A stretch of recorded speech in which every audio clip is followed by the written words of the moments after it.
नमस्कार. अलीकडच्या काळामध्ये तरुण पिढीशी वेगवेगळ्या ठिकाणी जॉबला जात आहेत, बिझनेसला जात आहेत. अशा बऱ्याच ठिकाणी वेगवेगळ्या ठिकाणी तरुण पिढीशी बोलणं झालं होतं.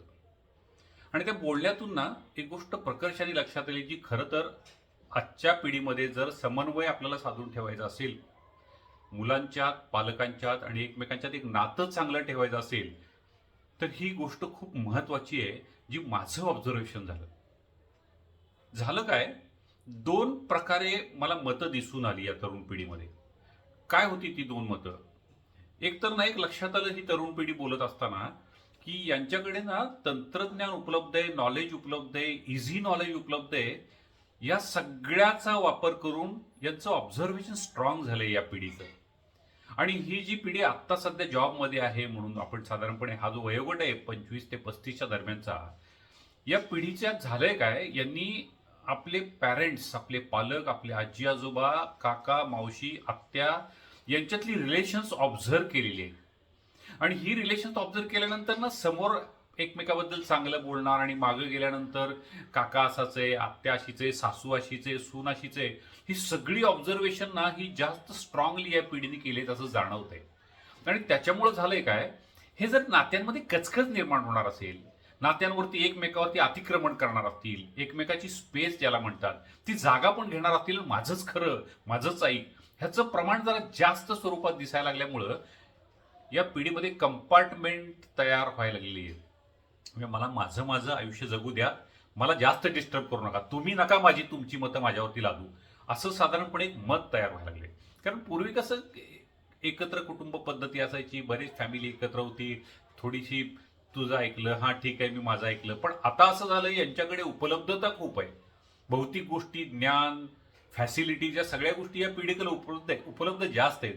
त्यामुळं ना ॲग्रेसिव्हली त्यांच्यावरती कुठली मतं लादली तर ती त्यांना आवडत नाही आहेत या पिढीला. आणि दुसरा महत्वाचा भाग आहे, पूर्वी ना एकमेकांच्या शिवाय पर्याय नव्हते, ज्याला ऑप्शन्स नव्हते, अशी परिस्थिती होती. आता ह्या जनरेशनमध्ये ही आर्टिफिशियल इंटेलिजन्सच्या काळातली, डिजिटल टेक्नॉलॉजीच्या काळातली ही पिढी आहे. तुमच्याशी माझं जमत नाही ना, चला माझं मी कोपऱ्यात जाऊन माझा व्हॉट्सअप, माझा मोबाईल, माझा इंस्टाग्राम, नाहीतर माझं फ्रेंड सर्कल, असे पर्याय त्यांच्याकडे उपलब्ध आहेत. त्यामुळं जर आपल्याला आपली नाती टिकवून ठेवायची असतील, तर एका ठराविक प्रमाणाच्या पलीकडे जाऊन या पिढीच्या मध्ये इंटरफेअर करणं. संस्कार सुरुवातीच्या 10, 12, 14 वर्षापर्यंतच, पण त्याच्यानंतर जर आपण आपली मतं लादत बसलो तर त्याच्यानंतर एक तणाव निर्माण होतो. आणि ठराविक काळानंतर जेव्हा ही मुलं लग्न करतात, आपलं अर्थार्जन चांगलं करायला लागतात, तेव्हा पर्यायानं आईवडिलांना बाजूला ठेवायला प्रेफर करतात. न दोन्हीकडचे आईवडील असतील, त्यांना बाजूला ठेवून आपण आपण आपला संसार आणि आपली मुलं झाली एक किंवा दोन, तर त्यांना घेऊन आपण वाटचाल करूयात, अशा पद्धतीची विचारसरणी साधारणपणे येत चालली आहे. म्हणजे एका ठराविकपर्यंत तुमचं ऐकू बघा, त्याच्यानंतर डोक्यावर ताण द्यायचा नाही, तुम्ही बाजूला आम्ही बाजूला, भांडणार नाहीत, म्हणणार नाहीत, पण त्यांचे ते कंपार्टमेंट्स करून घेतील, त्यांची ती स्पेस तयार करतील, त्यांचे ते वेगळे जातील.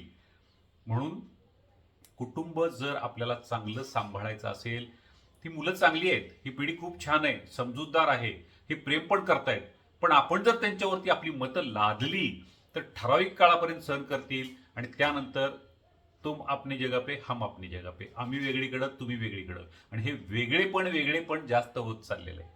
म्हणून आपल्याला नाती हवी असतील तर आपली मतं जास्त न लादता योग्य प्रमाणात आपण संवाद करू. जिथपर्यंत आपली मतं ऐकली जात आहेत किंवा एकमेकात आपला संवाद सुसंवाद होतोय तिथपर्यंत ठीक. त्याच्या पलीकडे जेव्हा लक्षात येईल आता विसंवाद होतोय, तेव्हा त्या पिढीला त्यांची मतं घ्यायला आपल्याला मोकळं सोडलं पाहिजे. अन्यथा तेच आपल्याला बाजूला करून टाकतील आणि ते त्यांचं आयुष्य जगायला लागतील.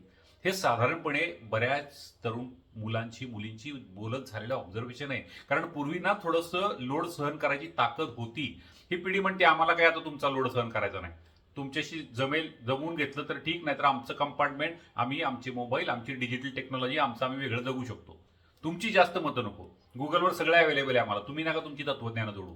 अशा प्रकारची वाक्य येतात किंवा आतल्या ती पिढी संवाद करते आहे, ते बऱ्याच जणांची बोलल्यावर लक्षात आलंय. म्हणून आपण प्रयत्न करूयात, कुटुंब जर आपल्याला जोडून ठेवायचं असेल तर एका ठराविक मर्यादेपर्यंत आपले विचार लादूयात. अन्यथा तुम्ही पण छान राहा, आम्ही पण छान राहतो. प्रत्येकजण आपापली स्पेस घेऊ, आपापल्या वयोगटांचे ग्रुप करू, आपापल्या एरियामध्ये आपण छान नांदूयात आणि नाती चांगले टिकवून ठेवेत, ॲग्रेसिव्हली त्यांच्यावरती न लढता.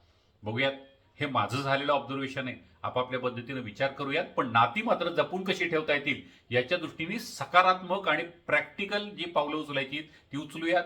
छान नाती टिकून राहतील. धन्यवाद.